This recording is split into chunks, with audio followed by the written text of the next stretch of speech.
Я ищу, чтобы вы все стали перед Богом, чтобы вы слышали это пророчество, которое было озвучено. Вы просто окунутесь в это присутствие, в этом помазании. Это сначала идет на английском, а потом будет перевод. Но вы просто окунутесь в это, хорошо? И принимайте это, а потом мы будем переводить. Просто оставайтесь. Это пророчество идет на меня. Но я думал, что это через меня на церковь, потому что речь идет о церкви и о всех нас. Пожалуйста, играйте что-нибудь. Там они будут сейчас играть. Когда начнется, вы тогда можете... The Lord would say, this is the time when I am making a distinction between my true apostles and the false apostles. I will no longer allow that to come forth, which is the false apostles that are just fattening themselves upon my sheep, that are just trying to build their own kingdom and their own territory by gathering other people's sheep from them and then calling themselves an apostle. But this is a day in which my true apostles will raise up and release an army of young apostles to go into the most difficult nations of the world. This is a day where my true apostles will raise up and release and oversee an army of young apostles to go into the Middle East.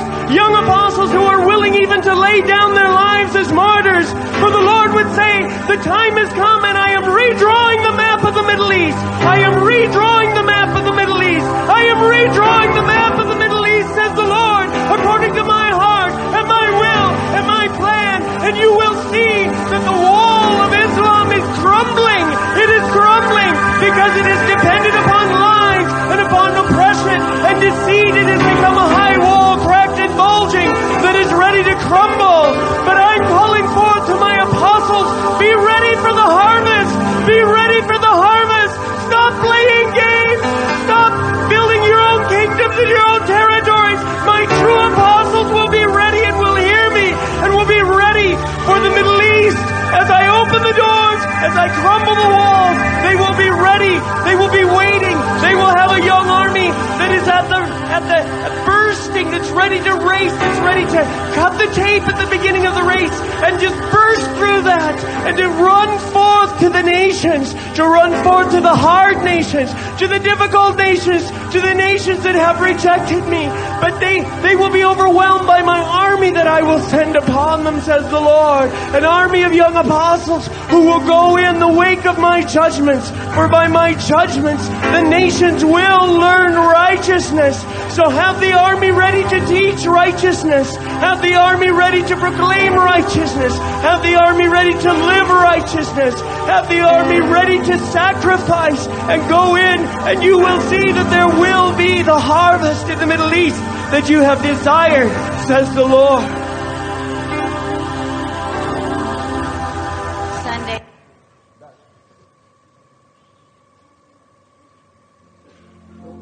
Will learn righteousness.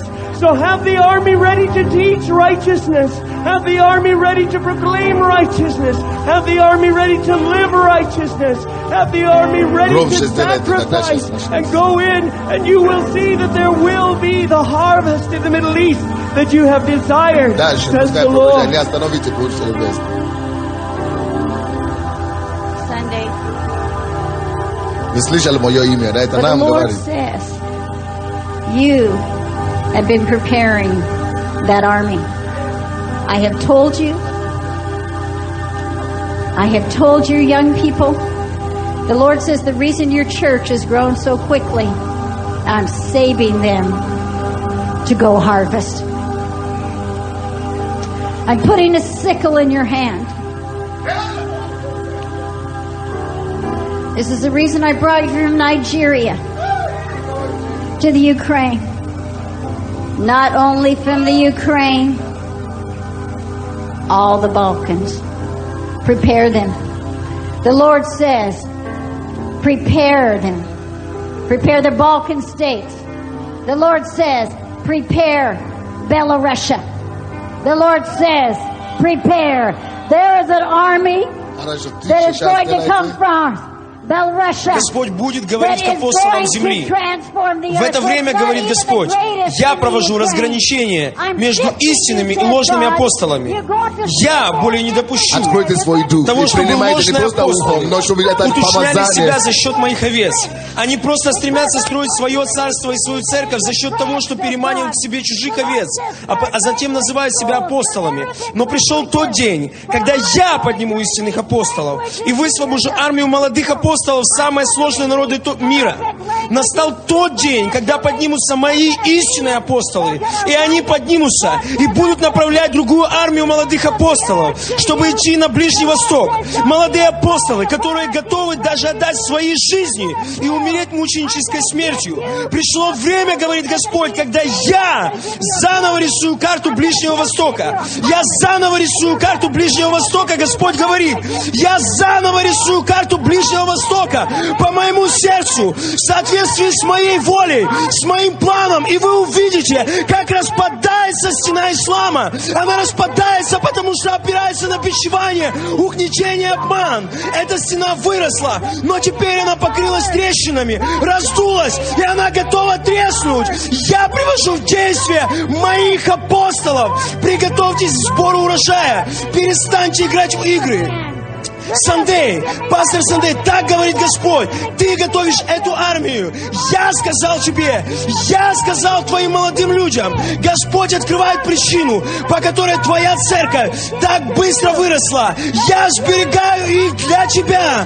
Я вручаю тебе серп. По этой причине я привел тебя из Нигерии на Украину. Не только на Украину, не только для Украины, но и для всех балканских стран. Иди подготовь их. Господь говорит, подготовь их, подготовь балканские страны, подготовь Белоруссию, подготовь. Армия, грядущая из Белоруссии, изменит мир. Даже не с Украины выйдет самая большая армия. Я перемещаю тебя, говорит Господь. Ты там приложишь еще больше усилий, говорит Господь. И армия эта, она должна учить французский, потому что я пошлю даже во Францию. Господь говорит, открывай лингвистические школы по изучению арабского языка, ибо я открою твоим молодым людям новые языки. Я открою им их сверхъестественно. Они будут сверхъестественно читать по-арабски. Они будут сверхъестественно писать по-арабски. Господь говорит, я приведу их к тебе от края земли. Господь говорит, не бойся. Это я собираюсь сделать. Это я собираюсь сделать. Ты будешь строить. Я собираюсь дать тебе здание. Я собираюсь дать тебе стадион. Я собираюсь построить тебе колледж. Ты откроешь институт по изучению языков, говорит Господь. Ты будешь взращивать поклонников, поднимать людей искусства. Ты пойдешь в народы земли. И Господь говорит, что Бог, я собираюсь поднять людей с большой суммой денег. Много, миллионы и миллионы долларов. И Господь говорит, я собираюсь открыть огромное богатство. Ты пойдешь в арабские страны, имея эти деньги в руках, и ты скажешь, дайте мне это здание, дайте мне это здание. И Господь говорит, потому что, чтобы ты не боялся, что то, что ты попросишь, это слишком много. Так, как говорит Господь, я дал это Соломону, я могу дать это и тебе. Но если ты прибудешь до конца смиренным, я буду использовать тебя. Если ты возгордишься, я заберу от тебя это так же быстро, как и дал, говорит Господь. И Бог говорит, ты первый плод той армии, которая пойдет на Ближний Восток.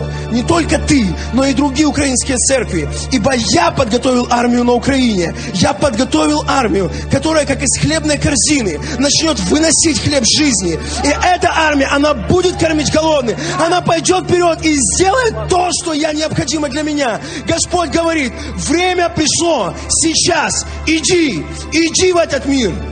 Аллилуйя. Давайте поднимем наши руки и наши голоса. Будем принимать это пророчество для себя.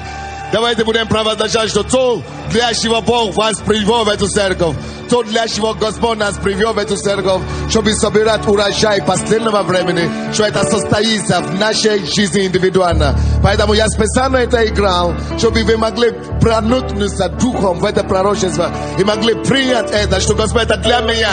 Я состоюсь в этом призвании, которое ты даешь мне.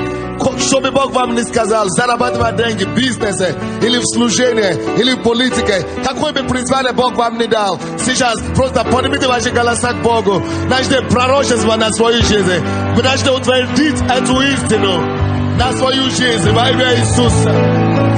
Мы состоимся!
Во имя Иисуса Христа.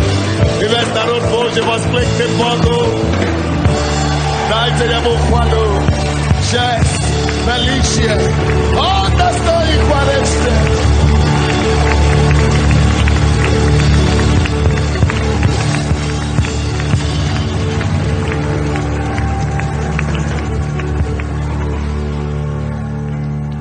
Суть этого пророчества в том, что Бог не просто дал нам эту большую церковь, потому что мы такие хорошие, или потому что у нас вот такой великий пастор Сандей, а потому что у Бога есть цели для этого всего. Он говорит, я тебя привел и к тебе, чтобы ты приготовил для меня армию, которая должна покорить Россию, Белоруссию, Восточную Европу, Францию, Западную Европу, даже Балканы, но арабские страны, Китай, вы знаете, вы не случайно здесь. Я говорю, ты не случайно оказался здесь. Если мы не поверим в судьбу Божию, мы все имеем разные призвания. Кто-то бизнесмен должен быть, кто-то госслужащий, кто-то должен заниматься политикой. Но как бы это ни было, все это просто чтобы утвердить его имя, чтобы его слава распространила по всей земле, и чтобы его царство пришло на землю, как на небе. Бог не случайно всех нас спас. Он имеет план, он видит меня и тебя в его плане. И он написано, что Бог поднимает новых апостолов. И что ты, Сандей, поднимаешь, ты будешь как пример искренний апостол. Что есть много апостолов, которые называют себя так, но суть таковыми не есть. Но ты будешь иметь такой апостолов, который будет производить других, и которые они будут иметь плоды апостольства. И вы знаете, Бог имеет вас в виду. Я не хочу, чтобы мы когда-нибудь в жизни думали, что мы просто строим красивую церковь. Нет, мы не строим церковь, мы меняем нацию. И не только нацию, мы меняем нации. Это прошло неделю или полтора, как это пророчество было озвучено в Вашингтоне. Вы знаете, я был в Вашингтоне, и Бог дал мне возможность встретиться с разными государственными деятелями Америки, сенаторами. Я был в Сенате, я выступил там. Мы молились, Бог мне дал молиться в Конгрессе, в Сенате, и советовать им по поводу политики Америки. Знаете, они все просят, чтобы мы молились за Америку. Даже и государственные деятели, даже верующие, и все просят. Я прошу вас, молитесь за Америку. И то, что это разбился, это спутник, и погиб все на борту, это только доказательство еще один, что мы должны молиться за Америку. Я прошу нас, давайте будем ходатайствовать за их политики и так далее. Вы слышали, вчера разбился это шаттл, или как это, Колумбия. И это очень печально вообще. Это второй раз. Причем всякий раз, когда разбился, Это именно тогда, когда Ошет израильского космонавта туда. В 1986 году, когда сначала Челленджер разбился, это потому что первый израильтянин там был. И на этот раз, через 17 лет, хотели попробовать еще раз. Тоже с евреем, первый евреем тоже разбились. И, конечно, особенно в отношении политики. Вы знаете, сейчас Америка как единственная супердержава, да? И их политика сейчас определяет много чего. Поэтому, если мы будем молиться за них, от этого может зависеть, будет ли мир или война вообще на свете. И я думал, что мы должны молиться за них. Вы знаете, Джордж Буш, он наш брат во Христе, он верующий. И он хочет делать его дело, чтобы это не просто было как то, что он хочет делать, или то, что выгодно Америку. Он молится, они просят советы. Если это воля Божья, для того, что они делают или так далее. Поэтому молитесь за них. Однако у меня вот... Так, где это ящик? Дайте мне ящик. У меня свидетельство. Вы знаете, все у вас знали, что у нас родился ребенок или нет? Now, да, положи. Я впервые, послушайте, я впервые принял роды и отрезал пуповину. Я даю не десятина, и утром я дал почти все то, что у нас есть на сегодняшний день, просто чтобы поблагодарить Господа. Но когда Бог мне начал говорить, что ребенок я должен отправить босса в Америку, чтобы рожать, я думал, ну зачем? Потому что не первый раз, у меня были идеи такие раньше, но я не получил подтверждение в духе, поэтому мы это не делали. Если вы не против, вы можете стать, потому что я хочу вот такой рассказать, который позволит нам действительно стоя именно воздавать Богу славу. В декабре, когда у нас был пост, мы выехали из города, да, мы молились за городом, и босс мне звонит и говорит, и уже поехала в Америку. Мы не до конца понимали, почему именно в Америке. Но после того, как она поехала в Америку, через 2 недели, они хотели обследовать ее состояние ребенка и сделали снимки ультразвуковые, как бы, УЗИ, да. И то, что уже сделали что-то подобное здесь на Украине, и вроде бы все было хорошо. Я это никому не говорил, специально не говорил. И когда босс мне звонит и говорит, Санде, ты представляешь, говорят, у нашего ребенка обнаружили уже там в Америке, их аппаратура уже обнаружила опухоль в голове ребенка. Жидкость в голове ребенка. И эта опухоль и жидкость, она не позволит ребенку расти. Ну, не будет расти нормально. И либо, они говорят, либо это патология, либо это наследственное, либо это человек, который кололся или пил, или гулял. Это еще достало еще, потому что она говорит вообще, ни я не гуляю, да, ни она не гуляла, ничего вообще. И она говорит, хорошо, но я верю, я просто хочу, чтобы ты знал, чтобы ты тоже молился. Я говорю, хорошо, принцесса, ты знаешь, я учу других, что когда беда приходит, это не потому, что Бог хочет уничтожить нас, а потому что Он хочет прославить себя. Я сказал, принцесса,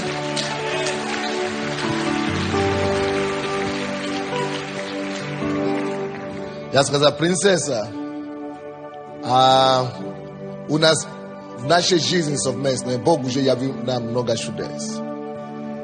И я хочу довериться Ему, что Он на этот раз нас и не подведет. Я сказал, это просто добавится к заслуженному списку нашего Бога от тех чудес, которые Он совершает. И босс говорит, давай согласимся, что до Нового года я не хочу войти в этот Новый год с этой жидкостью. Я не хочу войти. Я хочу, чтобы мы согласились. И мы согласились и молились. И я тоже здесь молился. Но я никому не говорю. Потому что я говорю, слушай, я помню, сколько раз через эти руки мои опухоли исчезли. С головы, с груди, по-женски, раки исцелялись. и теперь дьявол решил отомстить на меня. Я говорю, я даже никому не скажу. Я говорю, принцесса, давай я постараюсь своей личной верой сначала. Давай, если мы уже не справимся, тогда я уже расскажу церкви, пускай помогут мне. Но, когда они сделали снимок после Нового года, я еще был здесь. Босс опять мне звонил. Я говорю, какой результат? Вообще упадший дух. Потому что у него была такая вера, что все будет хорошо. Сейчас я не войду в Новый год с этой опухолью. И они сказали, опухоль или эта жидкость все еще остается там. Тут нет изменения. Ага, я понял, я должен брать билет. Конечно, я и собирался ехать, потому что я хотел быть там природа. И когда я приехал туда, я говорю, как состояние? Нормально, она себя ведет хорошо, но все, нет изменения в ребенке. Пришло время родить, ребенок не выходит. Окей. И пошли опять на рентген перед родом. Даже в тот же самый день 3 раза делали. В тот же самый день разные люди, разные специалисты, разные врачи. И все говорят, да, мы не можем это понять, но нам придется взять пункцию спинного мозга и, может быть, резать мать, чтобы проникнуть к ребенку и делать там операцию, пока она еще беременна. Босс отказалась. Тогда придется сразу после рода резать ребенка. Тоже отказались. И пошла в больницу, они говорят, вообще паповина почти на лицо ребенка, поэтому надо срочно рожать. Я говорю, нет, у нас нет операции ничего. Я говорю, хорошо, надо вызвать роды. Хорошо. Она говорит, как по поводу опухоли в голове? Все еще там. За 5 часов до роды все, жидкость еще на месте. Я говорю, принцесса, я тебе сказал, ты забудь об этом. Потому что в день помазания, когда день завета, когда вы заключали здесь завет, я уже молился, я уже поверил Богу. Я даже не хотел записать это в моем списке завета. У меня 2 нужды другие были. Я даже это 3 не хотел записать. Но вдруг я думал, слушай, это шанс такой. Дай, я напишу. И я, это уже записал, это 3 пункт. Что Господь, пожалуйста, исцели этого ребенка. Дай, не посрами твое имя. Чтобы мне сказать, когда я проповедую, что ты всемогущий. И вот 3 пункт был этот. И я молился за нее, мы пошли родить на роды. Приняли род. И я так счастлив, что именно там, тоже в Америке это произошло, потому что если здесь меня не допускали постоянно к родам. А там как раз это нормально. И я мог быть первым человеком, кто тронул ребенка. И с первой самой минуты в жизни я взял от врача и только начал, заниматься своим, молиться. Эти врачи все, я даже не замечал их. Я просто пророчествовал. Просто делал то, что я знаю, нужно делать. Пророчество на судьбу этого ребенка, возлагал руку и так далее. И на следующий день они сказали, нужно сделать это опять, вот это рентген. И я сказал, я пойду туда с вами. Я пошел с этим врачом туда в комнату, где делают это ультразвуковый. И они делают, и я смотрю. Я говорю, хорошо, какой результат они сделали? Сказали, мы не знаем, надо раскодировать это. Окей, следующий день надо прийти. Хорошо, я пришел на следующий день. И этот врач там опять стоит с боссом. И на следующий день они уже выпускают с больницы. И нужно знать, если перевести босса с ребенка в новый госпиталь для операции головы или нет. И я пришел в тот день, скажите мне, как голова ребенка? Они сказали, вот у нас 3 съемки были, и перед родом мы еще видели это жидкость и опухоль, но вот сейчас мы уже не видим ничего. Все еще.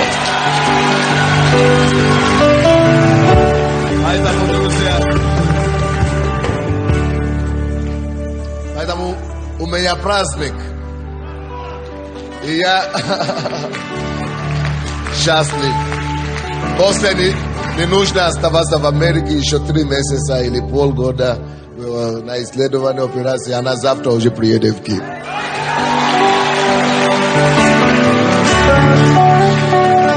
И я хочу помолиться сейчас. Может быть, у вас есть подобные тяжелые ситуации. Может быть, у вашего ребенка или знакомого, или просто у брата или сестры из церкви. Какие-то тяжелые ситуации. Может быть, это болезнь, может быть, это зависимость, может быть, это опухоль, может быть, это рак, может быть, это, я не знаю. Бог, который это сделал для нас, сделает это для вас тоже. Мы одна семья. Мы в одном доме. Он всемогущий. Слава, он все знает. Вы знаете, когда у нас была эта годовщина, это завет, он мне сказал: слушай, Андрей, не случайно я вас отправил в Америку рожать. Не случайно я все это устроил. Я вижу уже конец с самого начала. Потому что если бы мы не видели это, мы бы не молились. То есть, но благодаря тому, что поехали туда, это выявилось, так мы могли знать, за что молиться. Поэтому, какие бы у вас не были нужды, положите руку на себя. Или если из-за кого-то вы молитесь, просто поднимите нужды этого человека к Богу. Давайте доверимся Богу. Он специалист по невозможностям. О, мой Бог, я прошу Тебя сейчас, во имя, которое выше всякого имени, чтобы Ты сделал это чудо для всех Твоих детей сегодня. Посети нас Твоим чудодейственной рукою и принеси желаемое чудо и желание сердца, исполни желание и хотение и потребности всех Твоих детей сегодня во имя Иисуса. Мы разрушаем всякие дела дьявола над вами. Мы разбиваем всякие опухоли, всякие болезни, всякие недуги, всякие твердыни ада. Мы аннулируем, мы перещелкиваем именем Иисуса. Останавливаем Божья победа, Божий прорыв и исцеление Божье на всех вас. Во имя Иисуса Христа. И весь народ Божий сказал: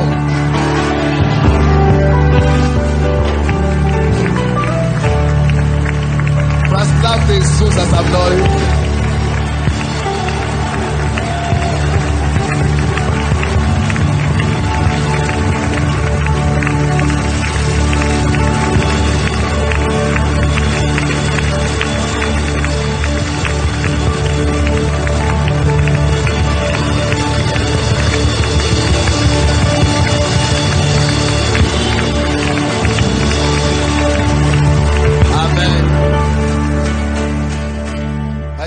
Духовному совету я не говорил эти проблемы. Я никому не говорил. Потому что я думаю: ну дьявол, ну посмотри на него. Представьте, да? Он, то есть, осмел положить руку на меня, поднимать руку на меня. Окей. Но урок какой-то есть в этом. Потому что, когда это случилось, и после этого мне говорили, сразу Бог мне сказал: скажи, вот у вас одна ошибка есть в семье, проблема. Я говорю: какая? Когда-то было, когда врачи поставили ей диагноз бесплодия. Или маловероятности. Что если даже нужно лечиться, и даже если получится, ну это сомнение, ну, что есть будет, ну, тяжесть будет. Они сказали, что у нее матка была 12-летний ребенок и киста, много киста, внутри киста или что, в матке. И что она не может рожать. И Бог сделал это чудо. Но я заметил, что после того, как Бог исцелил, и мы начали рожать наши детей, Бог как-то не говорил об этом, не говорит об этом. Она умолкнула это. И я сказал ей: принцесса, ты заметила это? Что я иногда говорю даже, но она ничего не говорит. Может быть, это, я не знаю чего, но может быть это из-за того, что неудобно, что женщины, ну, девушки молодые, так вам говорят. Я говорю: но мы не имеем права скрыть Божье чудо, потому что это то же самое, что мы крадем Его славу. И мы покаялись вместе с ней перед Богом об этом. Все, как бы нам неудобно, Бог сделал чудо, мы должны Ему воздавать славу за все. Даже как бы это неудобно говорить об этом, или как бы это не стыдно нам, но все равно надо это ради того, чтобы другие могли благословиться, и ради того, чтобы Бог вообще принял эту славу. Мы покаялись в этом, и Бог простил, поэтому сделал для нас вот это тоже чудо. Теперь после тоже даже говорит, она уже сама уже не будет умокнуть. Мы не будем молкать, мы будем на всю землю рассказывать о Его чудесах.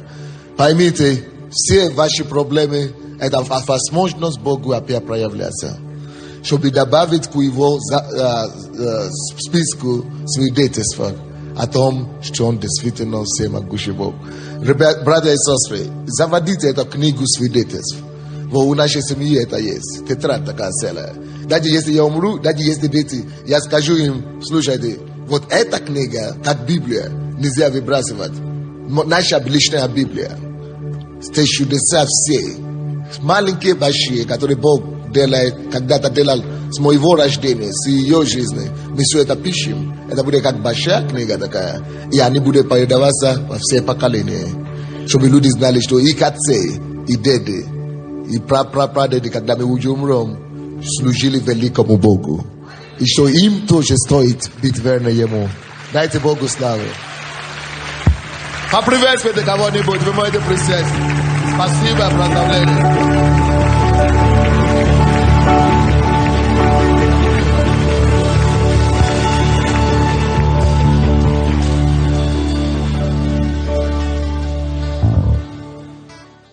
Наш Бог чудный, не так ли? Я вам рассказал о том, как я был в Вашингтоне, да? Вот там, пока я был в Вашингтоне, там же на эти молитвенные, там собрались, как бы лидирующие апостолы, пророки и лидеры церквей мира. И вот там было озвучено это пророчество. Вы помните это пророчество, которое мы только что слышали? В один день они меня вызвали вперед и начали вот так пророчествовать. Я знаю, это для всех нас, друзья. Короче, в один из дней ко мне подходит один из этих апостолов и говорит: пастор Сандей. Я говорю, да. Он говорит, вы меня не знаете? Я говорю, нет. Он говорит, я вас тоже не знал раньше. Я слышал о вас, но я вас не знал. Но он говорит, посмотрите. Он мне дает журнал, вот такой журнал.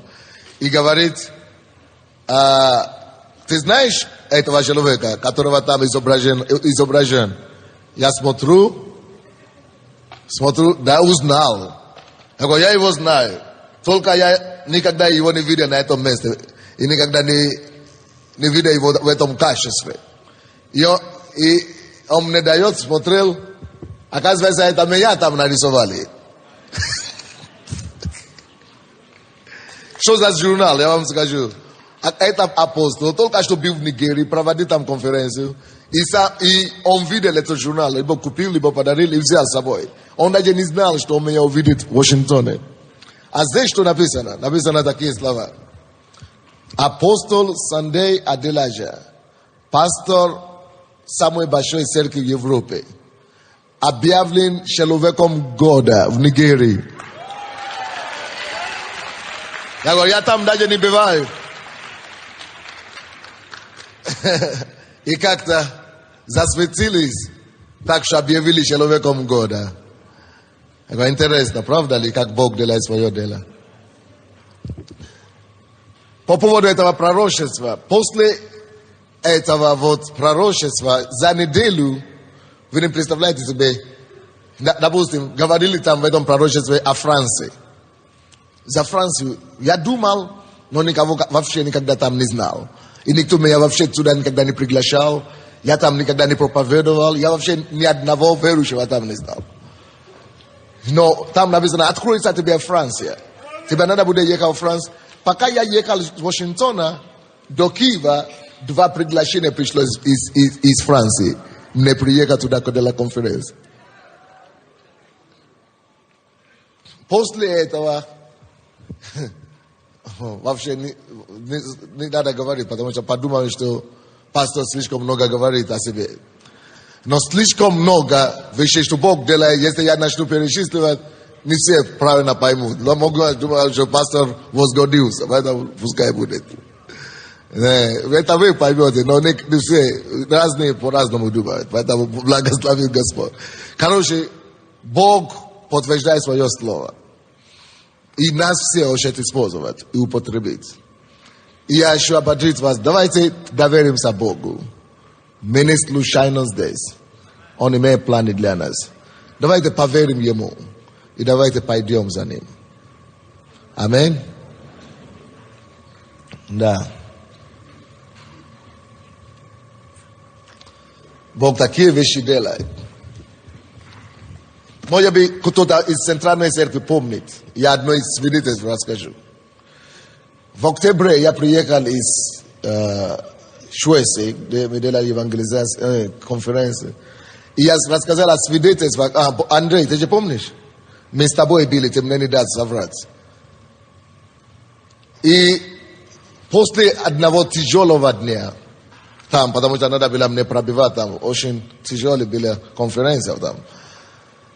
Я прихожу обратно в гостиницу, думал, что я усну сейчас, лег. И вместо того, чтобы уснуть, я увижу, видение перед моим лицом.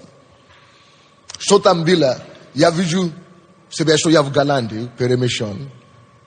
И там стою рядом с их премьер-министром, как президентом. Я его никогда не знал. А и Голландия вообще у них все так, нищета, аморальность такая нищета, очень много так, вообще очень тяжело там, духовно. Но я вижу это. И он берет меня, говорит, пойдем, пастор. И мы идем, и я вижу перед собой все президентов Евросоюза. Европейского Союза, вот это. И он меня ведет познакомить с ними. И говорит им, через пастор Сандей Бог принес такую реформацию и обновление Восточной Европы. И в Голландии, мы это испытали в Голландии. Такие изменения происходят в Голландии, что я хочу его порекомендовать всей Европе. Чтобы вы, президенты, знали, что через него, и он может помочь вам принести перемену в вашей стране. После этого, это приведение прекратилось, и я слышу, как Бог говорит мне.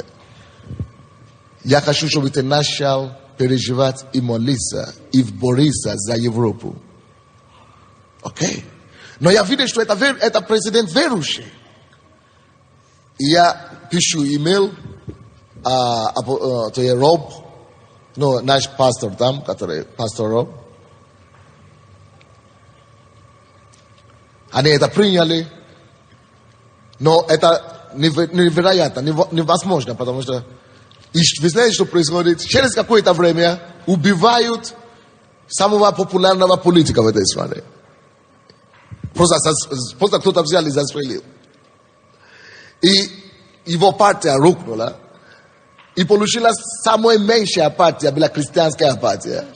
Когда не было в этом все неразберихе, эта христианская партия наружилась на первое, не на первое место, но имела шанс. И они объявили новые выборы. И я даже не знал об этом. Это уже после пророчества. Но когда я сейчас ехал в Вашингтон и вернулся оттуда, я думал, меня там будут хорошо использовать в Америке. Я так думал в моей голове, что лучше, наверное, мне отдохнуть, остаться в Амстердаме хотя бы на 2 дня и отдохнуть чуть-чуть. И заодно я открою там новую церковь. Как раз мы хотели там открыть еще одну церковь. И я отдохну еще 1 день. Но оказывается, у Бога свои планы. Не только, чтобы я отдохну, потому что вообще не получилось там отдохнуть. Оказывается, что в эти дни, когда я решил остаться в Амстердаме, там должны быть выборы президента. Я не знал. И пока я не приехал с Америки, я включил телевизор, я не мог спать. До 12. Я летел всю ночь, и я не спал в самолете хорошо. Я думал, я сейчас буду спать в гостинице. Я не могу спать. Включу телевизор, я вижу, что дебаты идут на выборы. Я не знал, кто из них верующий, но я в духе понял, что вот этот верующий. Вашка, вот он верующий. И Бог мне говорит, молись. И я вместо, чтобы спать, молился с 1:30 ночи до 7:30 утра. А потом на следующий день ко мне пришли вот эти верующие и говорили, и в то же самое показывали эти выборы. И они сказали, о, да, вот ваше пророчество похоже, что не сбудется. А я говорю, почему? Они говорят, потому что вот этот верующий имел шанс, но сейчас у него никаких шансов нет. Потому что вот такая другая партия, это молодой, он хорошо умеет по телевизору выступить и так далее. Все говорят, что он только победит. А я же, они не знали, что ночью Бог мне поставил там не спать, а дежурить, сторожить как бы. Но я им сказал, это будет как с Бушем. Потому что когда выбрали Буш, Бог тоже мне показал, что он выиграет, но только чуть-чуть. И я говорю, здесь тоже. И я уехал. В тот день, когда я уехал, они выбрали, но я уехал. И вот, только что на прошлой неделе, да, вы слышали, наверное.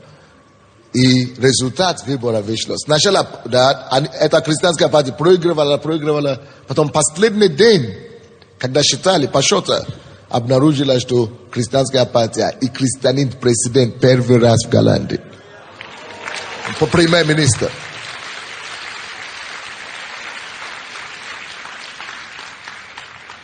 Подобных свидетельств очень сейчас много, что Бог начал делать.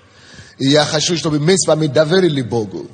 Бог не случайно работает с вами. Бог не случайно работает с нами. Он ведет к чему-то. Вы знаете, что Бог, Он же не просто делает все хаотично.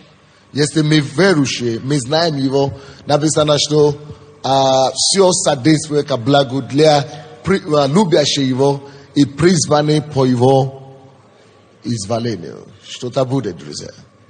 Я думаю, интересно.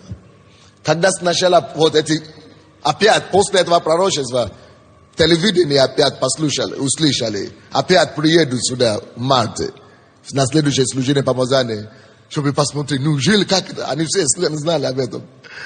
И я думал, как это они показывали тогда нас, когда сняли. Между прочим, эта кассета должна выйти на русском языке, где вот показали по их телевизору УТ1. Я хочу, чтобы наши люди также могли покупать. Надо поговорить с Володей, чтобы сделали на русском, чтобы все могли продавать, ну, покупать. Мои выступления в Голландии. И они показали это у них по УТ1. И государство заплатило за это 350 тысяч евро, чтобы показали меня в течение часа там. И государство. По их первому телевизор, по программе телевизора. Я говорю, здесь в Украине меня вообще запретили по центральному телевизору показать, потому что угроза. А вот там в чужой стране показывают. Я говорю, ну, всему свое время. Не смущайтесь, всему свое время. Давайте продолжим молиться и доверяться Богу. Давайте помолимся. Господи, в имя Иисуса, мы благодарим Тебя за сегодня. Мы просим Тебя, проговори нам еще раз. Яви Твою славу нам. Яви Твою истину. Яви нам Твое Слово. И дай, чтобы это Слово изменило нас, Твой образ. Во имя Иисуса Христа. И весь народ Божий сказал: Откройте, пожалуйста, Евангелие от Деяния апостолов. Деяния апостолов, 4 глава. Может быть, кому-то интересно, как ребенка звать. Мы ее назвали Pearl. Но это по-английски, как бы тяжело будет произносить это для нас. Но мы нашли параллель, как бы перевод на украинской мовы. Мы будем ее по-украински назвать. По-украински это будет Перлина,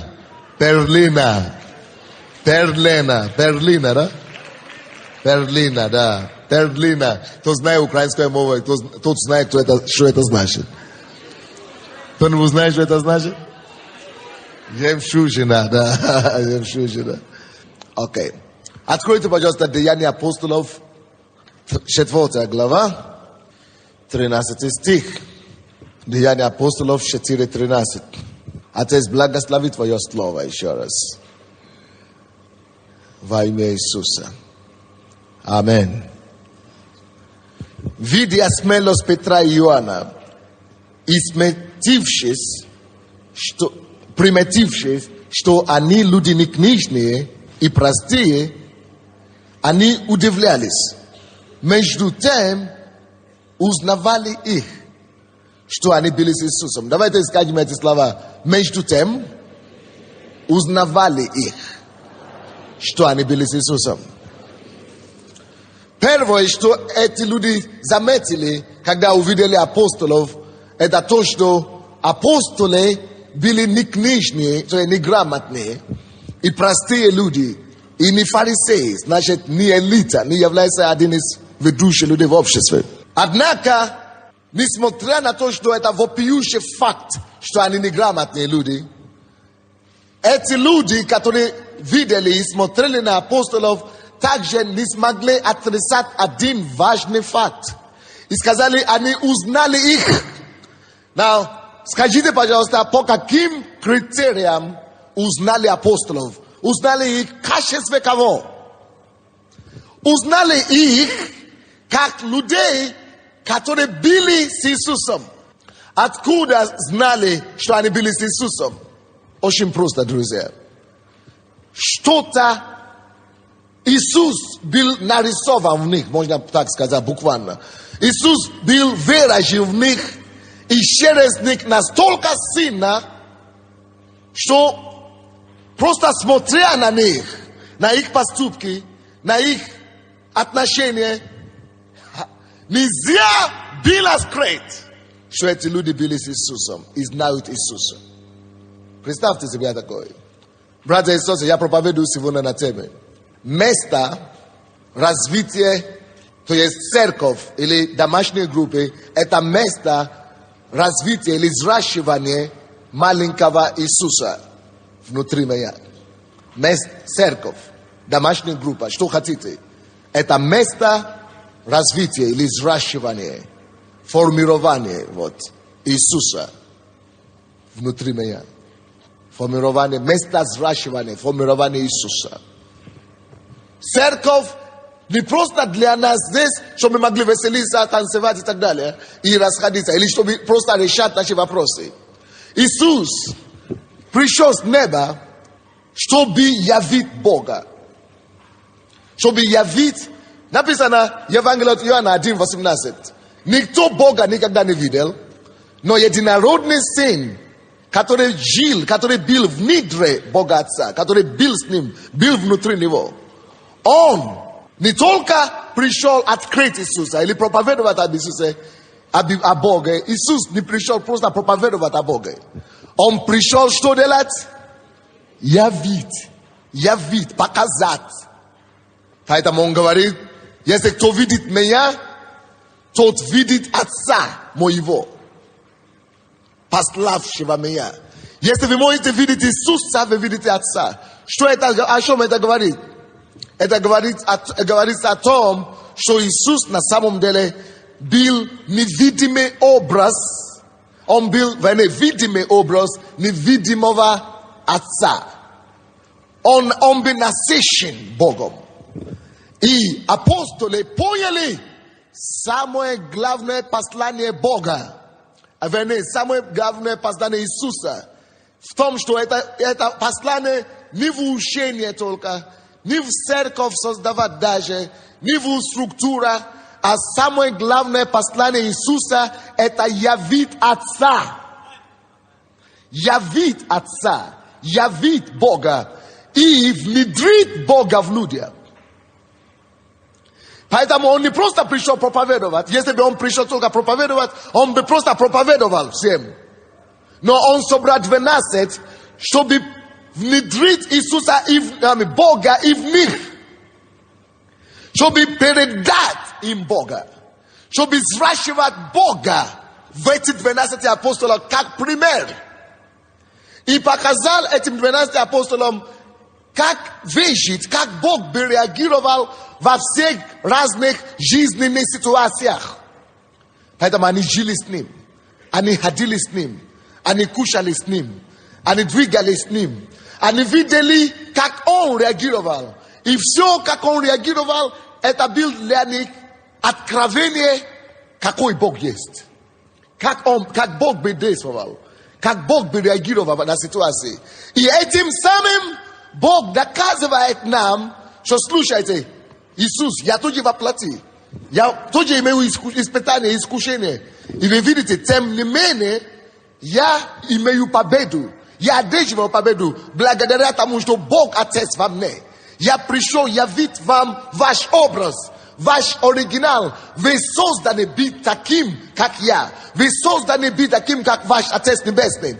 Потому что Бытие, 1 глава, 27 стих, так написано, что Бог Отец создал человека по образу нас. Какой там хороший человек? Иди сюда. Ты как один из человеков, который Бог создал. Адам. Бог создал человека согласно 27 стиху Бытие. Прежде всего для одной цели. Какой цели? По образу и подобию он создал тебя быть отражением Бога живого. Он создал тебя, он как будто это я Бог. Он говорит, я тебя создаю по моему. Что обозначает? Обычно, когда мы думаем, когда мы читаем это место Писания, мы думаем по образу и подобию. Это, наверное, имеется в виду физически. Наверное, Бог выглядит точно так же, как я. Забудь. Бог вообще есть дух. Это не физически речь идет. Он говорит о его сути. Когда он создал человека, он придумал создать его так, чтобы человек передал его содержание миру. Чтобы мы передавали его суть, его характер, его жизнь. Он передал себя в человека, образ его, подобие его. И говорит, ты живи на земле, передай моя суть. Живи как я, будь как я. Мой характер внедрен в тебя. Моя жизнь внедрена в тебя. Ты иди, живи, как я бы жил. Поступай, как я бы поступаю. Пускай люди и все творения смотрят на тебя и видят твоего Отца. Ты мой образ, ты моя копия, ты мое подобие, ты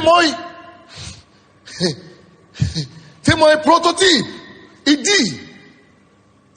Алло, слушайте сюда, братья и сестры. Мы созданы быть его явление. Что такое Бог? Бог есть любовь. Значит, я создан наполниться его любовью и любить точно, как он любил бы. Так что люди меня видят и думают, что они столкнулись с Богом. Бог добрый.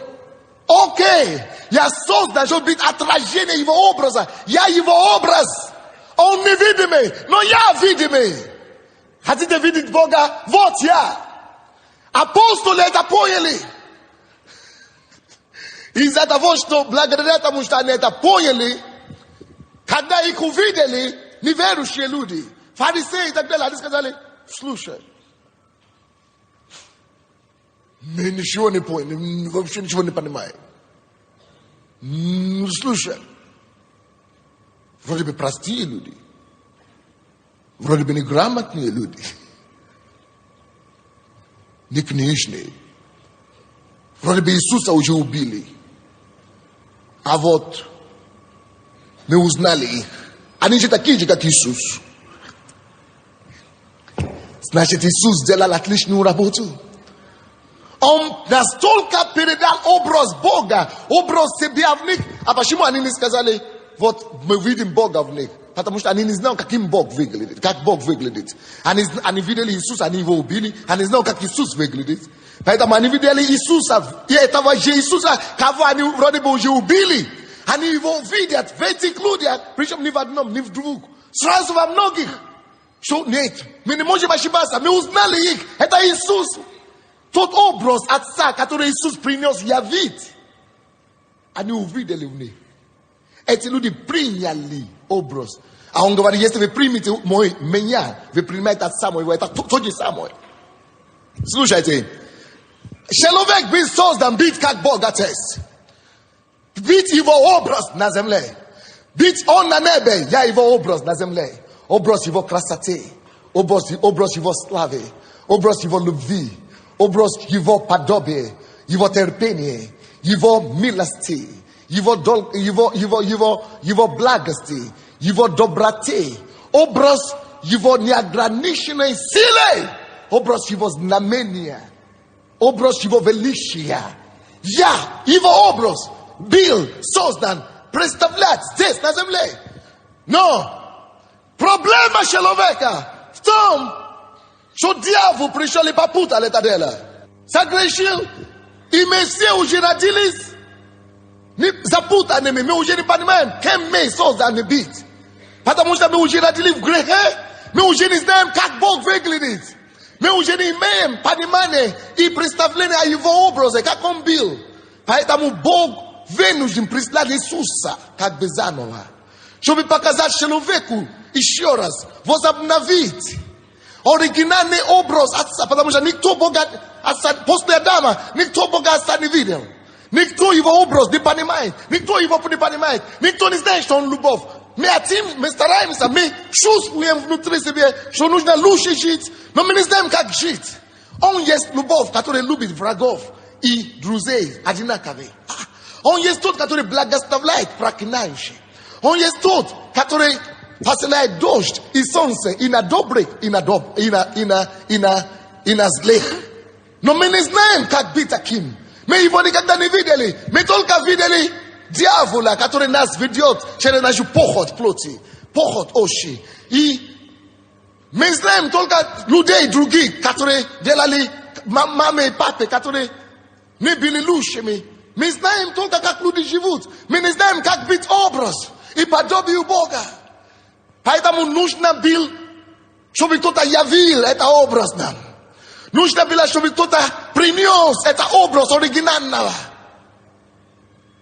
Вот почему это человек, который должен принести совершенного образа Бога, был Иисус, который был в Боге, который есть его единородный сын. Он поэтому должен прийти, чтобы явить его миру. И когда Иисус пришел, и все, что он делал, этим, через его учение, поступки, его слова, его характер, он являл нам то, как Отец есть. И он этим самым воплоти говорит, вот, этим самым говорит мне и тебе, вот кем ты призван быть. Ты создан, парень, ты создан по его образу. Вот Иисус говорит, вот как я веду себя. Видишь? Я твой старший брат. Я первенец из рождения от плоти. Вот я твой старший брат. Ты посмотри, как я веду себя. Во плоти. Вот. Я показываю тебе образ. Ты создан по образу Отца Небесного. И подобию его, как я. Вот как я себя веду. Я показываю тебе образ. Вот так ты будешь жить. Ему хочется так жить. Мне хочется как жить, как Иисус. Потому что это моя натура. Я создан быть так. Я создан жить так. Но потому что я не знал. Меня никто не учил. Никто не мог учить. Адам умер. Не было никого, кроме Иисуса. Поэтому Иисус должен быть прийти. Чтобы показать нам, какой Бог. Бог добрый. Бог милующий. И рассказать нам. Но не хватает только рассказать. Вот почему, поэтому, если бы он только пришел проповедовать, он бы просто рассказать в каком-то синагоге ушел бы. Нет. Но он пошел дальше. На что? Он пошел и нашел учеников. Это принцип, который находится в церкви, под церкви. Зачем Бог, Иисус создал церковь? Чтобы передать людям человечество, вернуть человечество в изначально истоку, образу того, кого они созданы отражать. Он поэтому говорит, что люди не поверят, если вы только будете им рассказывать. Вот так надо быть, будь добрым. Им надо видеть пример. Поэтому Иисус послужил этим примером, этим конкретным ученикам. Передал им, чтобы они видели, как Он живет каждый день. Как Он двигается каждый день. И не нарушает этого образа, кого Он поставляет. И все еще бить Бога во плоти. И этим самым, поэтому Иисус покинул их через 3,5 года спокойно. Он был уверен, что Он уже передал им и явил им достаточно Отца. И это уже внедрено в них. И когда Он ушел, Он был уверен, что эти ученики пойдут также по всему миру. Матфея, 28 глава, 18 по 20 стихи. Он говорит, идите по всему миру и научите все, чему я учил вас. Научите все народы, что они не созданы быть плохими. Они не созданы быть злыми. Они не созданы быть алкоголиками, обманщиками, блудниками. Они не созданы быть ужасными. Нет! Ни один человек не создан быть плохим. Мы оригинально, изначально были созданы, чтобы быть как Он. Отражать Его. Изобразить Его образ. Чтобы мы были видимый образ невидимого Бога. Добрый Бог. Любящий Бог. Милосердный Бог. Я создан быть этим. Откуда тогда у меня берется эгоизм? Откуда тогда у меня берет, что мне хочется жить только для себя? Откуда у меня берет гнев? Откуда у меня берется вот того, что я злой на всех? А потому что дьявол попутал. Вот почему Иисус принес того образа, кем я призван быть. Поэтому мы все должны принять Иисуса Христа своим Господом и Спасителем. И когда мы принимаем Его своим Господом и Спасителем, этим самым мы в духе нашем потенциально вселяем в себя духа нашего Отца, его жизнь, потенциально все эти качества Бога, любовь, доброта, милость, долготерпение, все эти Его прекрасные качества, они уже в нас, в нашем духе вложены. Но то, что оно в моем духе, это еще не меняет те информации, которые уже были накоплены у меня в голове в протяжении всю мою жизнь. Моей душе еще не очищена.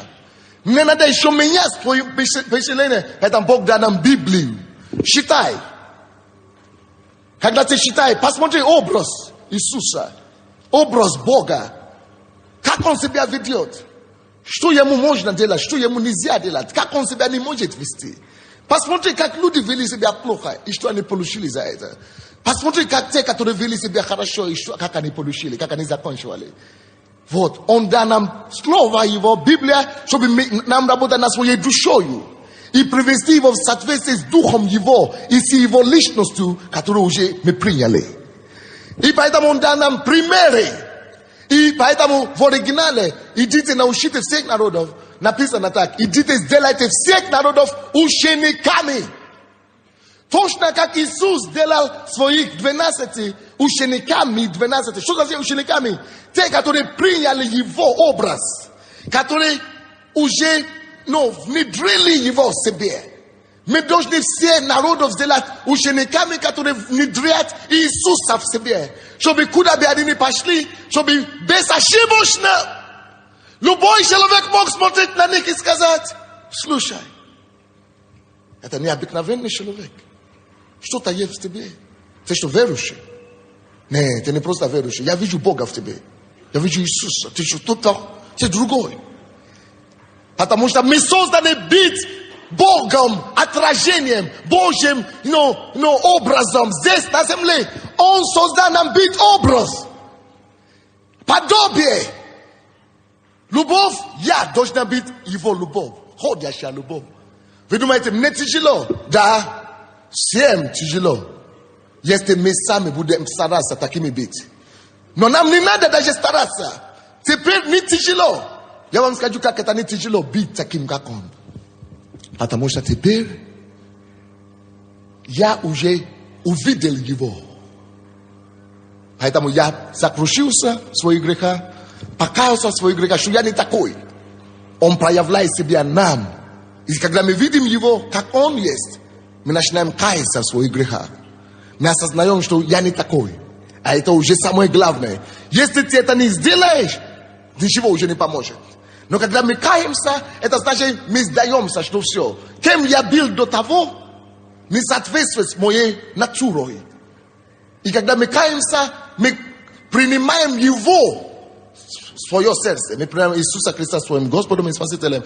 И это уже обозначает, что Иисус и вся полнота Бога вошла в нас. Поэтому быть добрым сейчас не тяжело. Не тяжело, только если ты не упрямый. Если ты сам, что тогда мне нужно, чтобы освободить Божью доброту, допустим?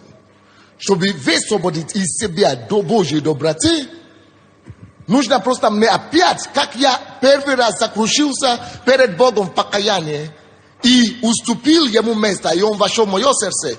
Также, если я чувствую, что я не могу быть добрым, так я должен просто уступить опять. Говорю, Господь, я не могу, но ты можешь. И я прошу тебе, я уступаю. Я отступаю назад. Пускай твоя доброта, которая в моем духе уже, которую ты уже принес во мне, пусть она впереди меня идет. Пускай она отражается через меня сейчас. Допустим, он есть любовь. Он любит всех и врагов. А у тебя не получается любить врагов и все. Ну не получается и все. А вы думаете, ну не получается? Не, это неправда. Получится, если ты захочешь. А что нужно? Просто опять сокрушиться перед ним и уступить. Что Господь, не я уже живу, но ты. Но ты уже во мне. Твоя возможность, вся твоя полнота во мне, включая твою любовь. Поэтому, Господи, люби через меня. Я уже все, я не буду спорить с тобой. Мы уступаем ему место. Он уже в нас, он теперь наш Господь. Его полнота и вся его сила и возможности внутри нас. Мы можем быть такой, как он создан нас, быть оригинально, изначально. Его образ. Первая, самая главная задача каждого верующего после покаяния, друзья, это понять и начинать работать над собой, чтобы вернуться тому, к чему он призван быть. То первая задача, чем мы призваны быть, это внедрить себя в Бога. Это внедрить, окунуть себя так в Бога, погрузиться так в Него, чтобы я уже стал невидимым. Чтобы все только видели Его. Чтобы сквозь эту темную кожу, чтобы люди видели сияющего Христа. Чтобы сквозь этого разломленного русского языка, чтобы люди слышали его голос. Вот что значит он во мне. Когда это может быть, когда я покоряюсь, когда я читаю Библию, я вижу, как он должен быть. А я вижу, если я призван быть такой, как он, значит я понимаю, что это он мне говорит. Чтобы я был таким, как он. Таким я должен быть. Я сокрушаюсь, я соглашаюсь, каюсь, где я не был таким. Я говорю, Господь, помоги мне, ты живи через меня. Помоги мне быть таким. И я высвобождаю это потенциал, который уже во мне, чтобы соответствовать тем, кем я должен быть. Вы понимаете меня или нет? Это наша первая задача, быть ходящий образ Бога. Колоссянам 1:15 написано, ибо написано, что Бог, но Иисус Христос есть этот образ невидимого Бога, который мы должны отражать. Это мы, он был образом невидимого Бога, но он ушел и оставил нас, чтобы этих образов было миллионов, чтобы мы теперь уже были видимы образа или образы невидимого Бога. Он поэтому ушел, чтобы нас было миллионов образов. Я его отражаю. Я его ношу. Я отражаю его любовь, его доброту. Вы хотите видеть Бога? Не надо умереть, идти на небо первый. Вот я тут. На трон Содомия. Это должно быть то же самое в нас, нами все. Это то наша первая главная задача. Каждый. Наша главная задача это не стать проповедником. Это не стать инженером или бизнесменом, но сначала отражаться в Бога, погружаться в Бога, окунуться в Него так, и чтобы стать идентично с Ним, параллель с Ним, чтобы отождествляться им. Ой! И как это вкусно, когда вы будете, когда тем ближе вы к Иисусу, тем сладче становится.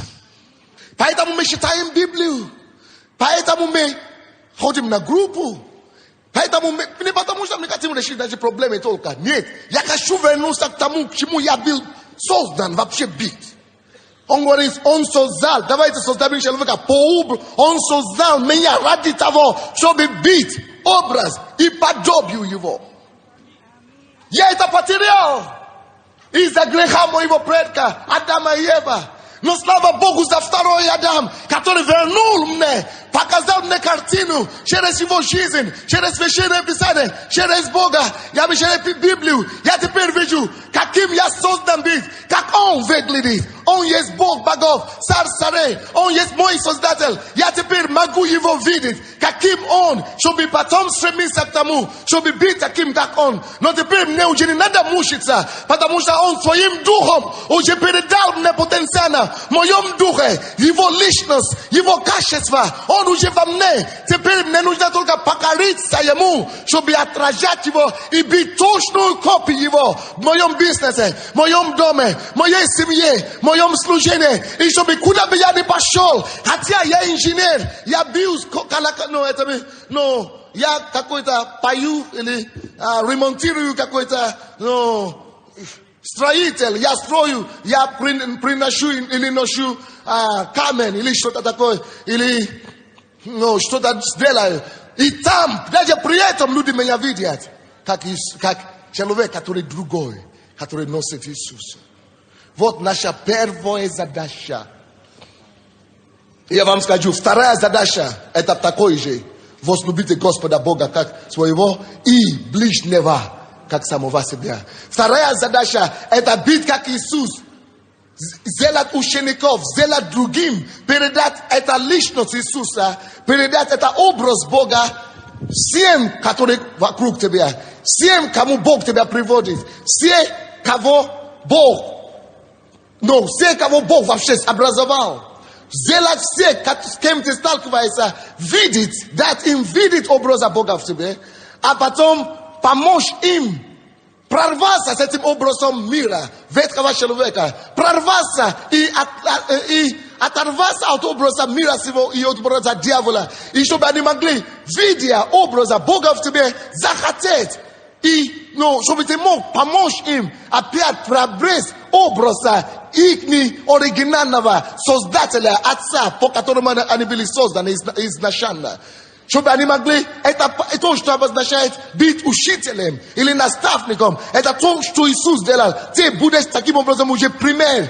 Как Иисус служил пример для апостолов. Апостоли служили пример для других верующих, всех народов. А потом это дошло до нас сегодня. Так мы должны служить примером потом другим людям. Это то, что Иисус говорит. Иди, каждому из нас, иди, научи. Как научить? Можно учить и передавать образ Иисуса только двумя способами. Словами, через учение, проповеди, а потом через примерами. Поэтому набирать группу 12, когда мы говорим о группе 12 вообще, люди так неправильно это понимают. Они почему-то думают, что это просто система какая-то. Или это просто какая-то структура, какая-то церковь, чтобы церковь росла. Но бросьте это, Ну просто это детский сад. Я что, дурак уже окончательно? Что я только придумывал что-то. Давайте я вам расскажу историю, как это было.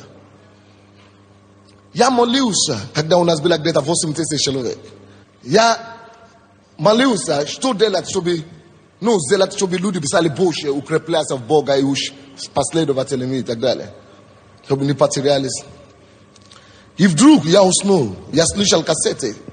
Там говорится о разных структурах церкви и так далее. И о 12 люди говорили. Но шут. Я даже не понял, что они там пытались говорить. Но вдруг я уснул, и я вижу перед собой сон, видение такое.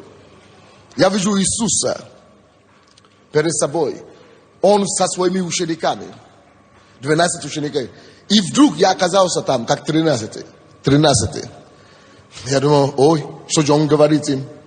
И я не слышу, что он говорит им. Я видел, что он передает им отца. Он внедряет в них себя. И Бог мне говорит, видишь, что я делаю? Иди внедри себя. 12, как я. И скажи им, и ты дальше делать то же самое. Вот как у нас родилась эта система. И когда я проснулся, все стало четко. Просто как будто мне нарисовали, как все эти структуры делают. А потом уже слышал, что Колумбия там где-то, это тоже есть. Это принцип Бога. Потому что пока ты не начнешь передавать этого образа Христа, который внутри тебя, Бога, который открылся тебе, пока ты не начнешь внедрять это другим, значит его нету в тебе. Если никто не видит Иисуса в тебе, никто не хочет быть как ты, никто не хочет учиться у тебя, никто не хочет следовать за тобой, значит, дорогой, ты пустой, значит. Значит, ничего там нет, давай не будем обманывать себя. Тебя нечего передать, все, ты пустой, у тебя нет его жизни. Но если его жизнь есть в тебе, ты не можешь, даже если ты хочешь его скрыть. Иисус говорит, что, пожалуйста, не рассказывайте никому. Скройте, что я вообще есть Иисус, ну, что я вообще что-то делаю. Но нельзя было его скрыть. Жизнь отца в нем. Любовь излучалась, как лучи от него. Окей? Доброта, она выходила, естественно, от него. Alright? То есть, милосердие, Бог во всем проявилось в него. Ты не можешь быть наполнен Богом, чтобы у тебя не было учеников. Или последователей. Не может быть. Но Иисус, почему он набрал 12? Я не знаю. Но я думаю, что он хочет показать нам, что надо концентрированно передавать это кому-то, людям. И когда мы это делаем, мы влаживаем себя в других, они потом смогут это делать не просто с теориями, проповедями, но жизнь их будет передавать Бога. Не только чувствами и ощущениями, но реально люди будут видеть в них Бога. Может быть, кто-то из вас говорит, но я еще не готов, я еще не такой, я еще не то, я еще не то. Молодец. Слушайте сюда. Да. Бог хочет вас использовать пока как вы есть. Вы еще не совершенны. Я еще не готов. Посмотрите на эти ребят. Они сказали, эти люди не грамотные. Эти люди не книжные. Эти люди, то есть, видели, что они не такие еще. Не грамотные. Ну, то есть, они еще не совершенны. Они еще не во всем хорошие. Но, несмотря на это, когда они видели Иисуса, если ты можешь внедрить в себя Иисуса, если ты сможешь войти в Иисуса, погружаться в Иисуса полностью, то, что у тебя не хватает, все твои просчеты, все твои недостатки, все твои, недомовы, они погружаются,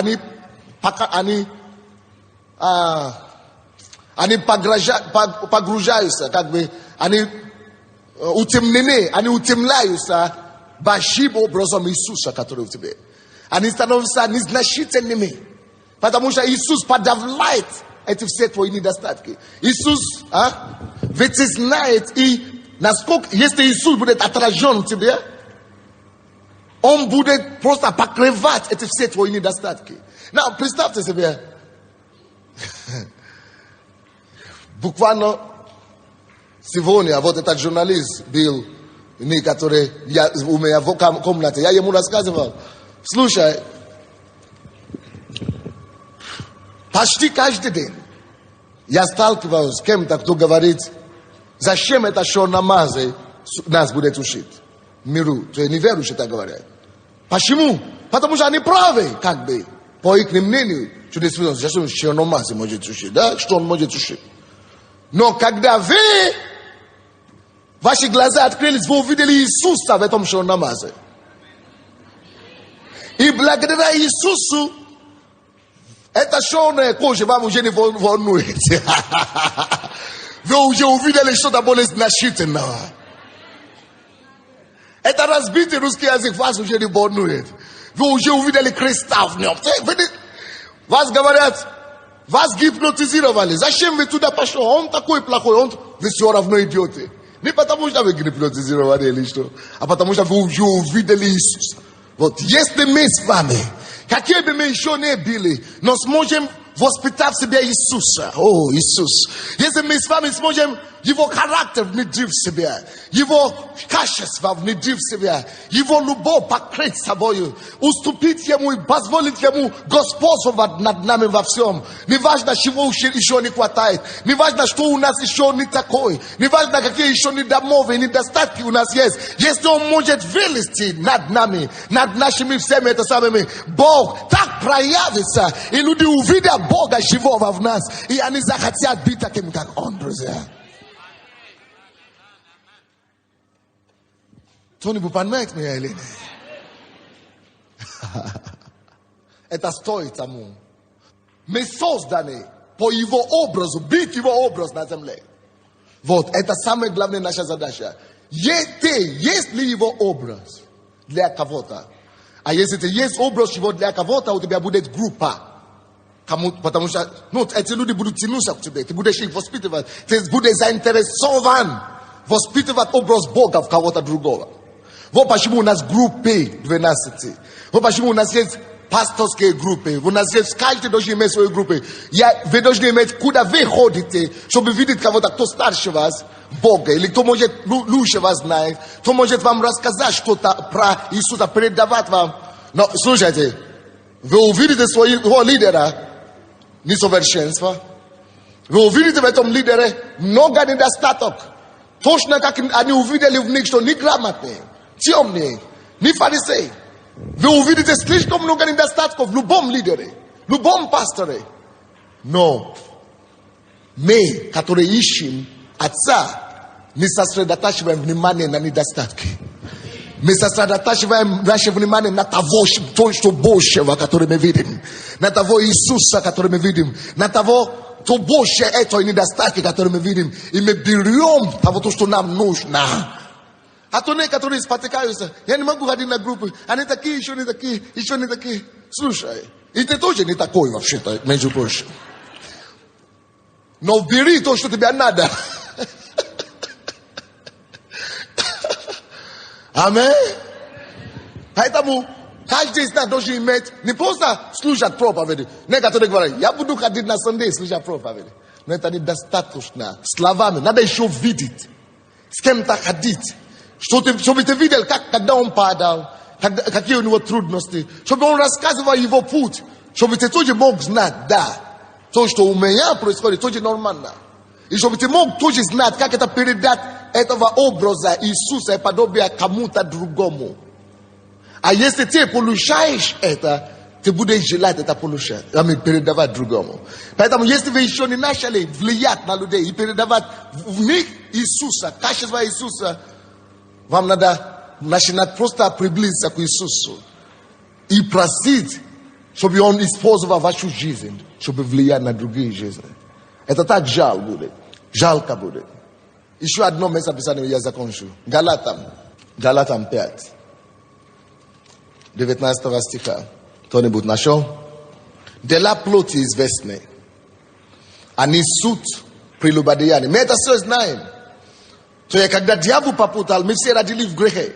Допустим, мой ребенок, Фарес, когда ему было 3 года, я прихожу домой, я говорю, я видел его, что он подошел к телевизору. Я говорю, я же тебе сказал, не подойти к этому телевизору больше, не трогать. Он говорит, я не подошел. Слушай, я тебе только что видел. Я точно знаю, что я его не мог научить обманывать. И я его не научил обманывать. И мама тоже не могла его учить обманывать. Откуда у него это? Мы все родились в эти все дела плоти. Это в него, в гене его. Все мы родились в грехе. Никто из нас не способен быть образ Бога сам. Поэтому Иисус родился. Чтобы я мог, поэтому я не могу жить независимо от Него. Поэтому я должен подражать, смотреть на жизнь Иисуса. И посмотреть, какой Он. У нас смутное понимание, какой Он без Иисуса, без лидера. Должен быть кто-то другой. Я не знаю, как быть Kem ya sozdan bit obrozi padobe. Yani umeju mne Avraham ni naučil, mne ni to Mojsej ni naučil. Tolka ate Isus prišel javiti pe ja poňo. Napisano de la ploti izvestne. Это все то, что обладали нами, мы родились этим. Но когда Иисус пришел, Он пришел, Его Дух, Он вошел в нас. Плоды Духа теперь должны проявляться. Читаем дальше. De la ploti известны. Они суд, прелюбодеяние, блуд, нечистота, непотребство, идолослужение, волшебство, вражда, ссоры, зависть, гнев, распри, разногласие, соблазны, ереси, ненависть, убийство, пьянство и так далее. Мы все жили в этом, это нам не новое. Правильно? Предваряю вас, как и прежде предварял, что поступающие так Царствие Божье не наследуют. Почему? Несправедливо. Слушайте, а потому что, когда человек согрешил и начал жить по плоти, вот так, оторван связь с тем, кем мы призваны отражать образ. Когда мы живем в миру, просто по плоти, мы уже не отражаем его образ. Мы живем разрозненно от него. Мы живем отдельно от него. Мы живем по дела плоти. Во всякие постыднические дела, во всяких позорах мы жили. Мы жили во всех делах плоти. Это не Бог. Мы жили во всех делах сатаны. Поэтому поступающие так не наследуют Царство Божие. Не наследуют. Потому что он его соединен с его источником, с его создателем. Он его соединен. Иисус потом-то пришел, его соединил нас через покаяние. Когда мы каемся, мы воссоединились тому образу Бога, по которому мы созданы. Чтобы отражать образ, подобие. Из-за того, что я уже воссоединен через покаяние, его Дух вошел во мне. Теперь я должен начинать вести другой образ жизни, который поистине теперь только и отражает образа и подобию, как я и был создан, и как я уже теперь понял, каким быть через Иисуса. Поэтому и написано 22 стихи. Теперь, когда ты уже увидел, какой этот образ, какой он в Иисусе, и принял его Дух в тебе, ты уже можешь быть таким. 22 стих говорит, теперь этот Дух, который уже в тебе, должен произнести такой плод. Плод, который бы отражал его образ на земле.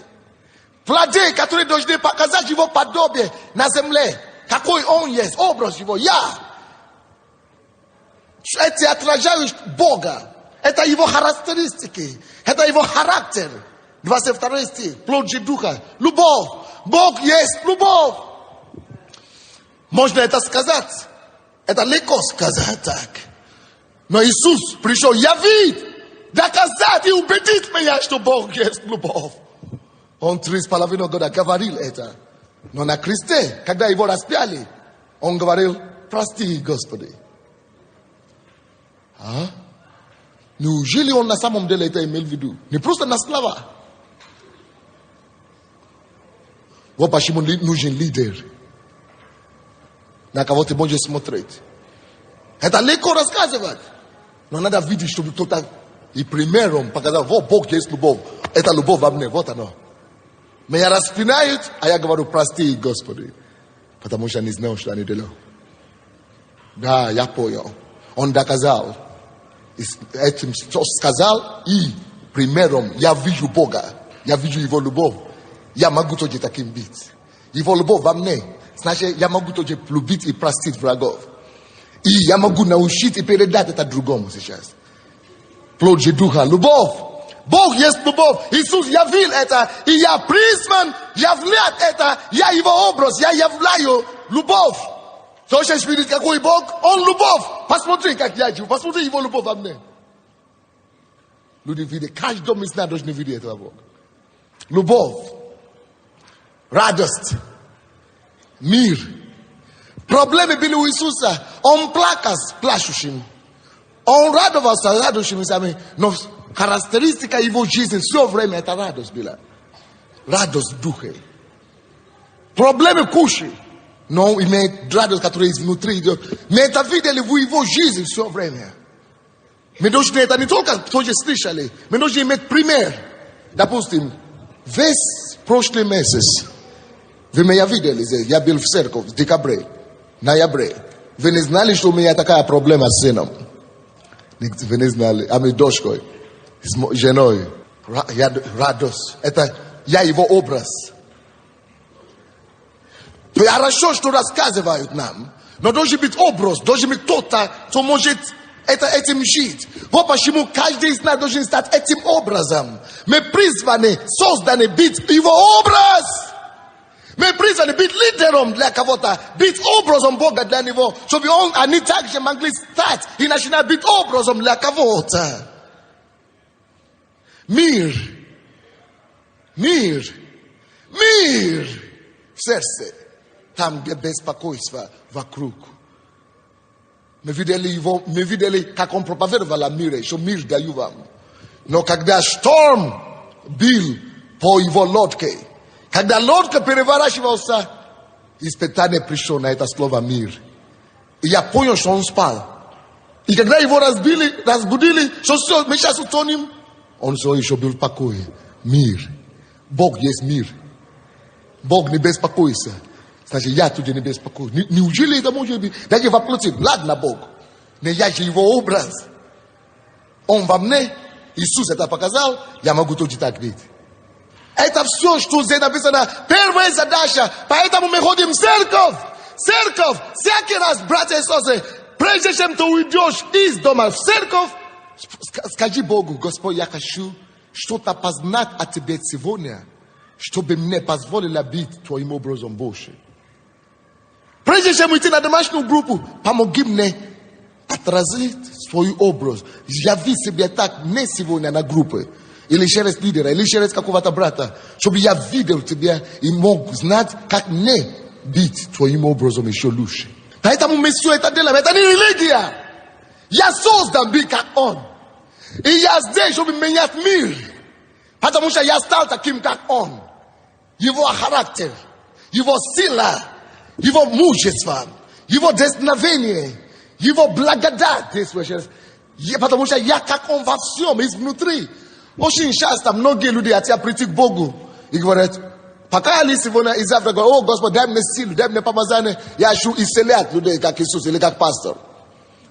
Но слушай, написано: ищите прежде Царство Божие и правды Его.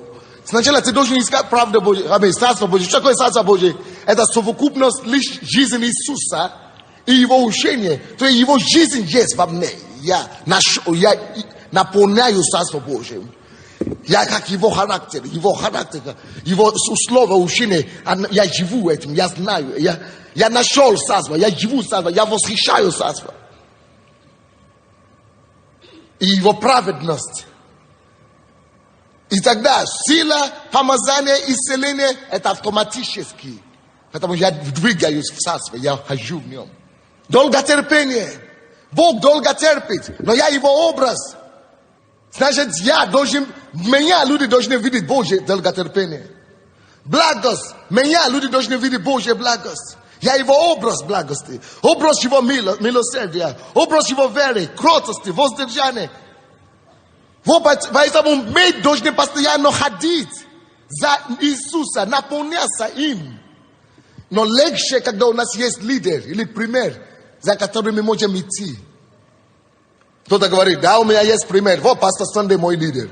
Но слушай, Иисус тоже был лидером толпы людей, множества людей.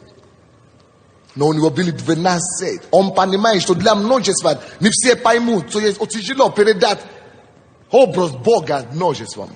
Должен быть вот такой узкий круг, который... Поэтому наша церковь разделена по всем этим группам. Так что если у вас еще нету группы, вы просто еще не поняли. Абсолютно. Вы вообще не поняли Бога. Хотя бы делайте по послушанию, а потом вы будете знать, прав ли пастор или нет. Я вам точно говорю. Хотя бы по послушанию делайте это. И начните дать себя Богу, чтобы ваша жизнь начала отражать Иисуса. Тогда вы увидите, что запросто 12 набирать, не то что 12, 200 людей вы будете набирать. по вашему дому или на работе. Люди все будут тянуться к вам, вы будете наставлять и учить других. Так здорово жить с Иисусом. Это так прекрасно быть отражением и образом Его. Преклоните голову, мы будем молиться. Скажите Богу, что вы хотите быть таковым. Серьезно, братья, серьезно. Давайте преклоним, просто преклонимся перед Его ноги, под Его ноги. Представьте себе под ногами Иисуса. Попросите, может быть, что-то не так. Попросите прощения. И попросите, чтобы заново Он обновил вас. Он возродил вас. И помог вам начинать насыщаться им. Чтобы Он открылся в вас полностью. Чтобы Он раскрылся во всех качествах Его. И чтобы через вас Он начал открываться и раскрываться окружающим. Чтобы весь мир начали преображаться благодаря излучениям Его славы и образа, который идет от вас. Мы молимся. Он в вас, но нужно уступить Ему место, чтобы все Его качества, Его жизнь могла обладать нами, выходить наружу через нас. Это самая главная наша задача перед Богом. Восхищаться Богом, царством Его. Быть отражением Его. Быть образом Его здесь, на земле. И чтобы это излучение славы Его, которое от нас идет, могло отражать и менять, изменять жизнь миллионов вокруг нас. Миллионов. Я недоволен 12. Я недоволен 144. Я хочу, чтобы жизнь, излучение Его жизни изменяла. Моей жизни меняла по крайней мере миллионы, а то и сотни миллионов. Я не знаю, что ты хочешь. Может быть, даже 12 тяжело для тебя. Может быть, от тебя одного. Но не уйди с этой земли пустым. Не уйди отсюда пустым. Не уйди отсюда, не передавая Его образ и содержание вообще никому. Ой, как тяжело будет. Закройте глаза все. Покарайтесь Ему. Дайте Ему знать об этом, что вы покарайтесь Ему полностью. Вы хотите, чтобы Он поглощал вас. И чтобы вы покорялись и поглощались Его образом. И начали излучать Его суть через вас.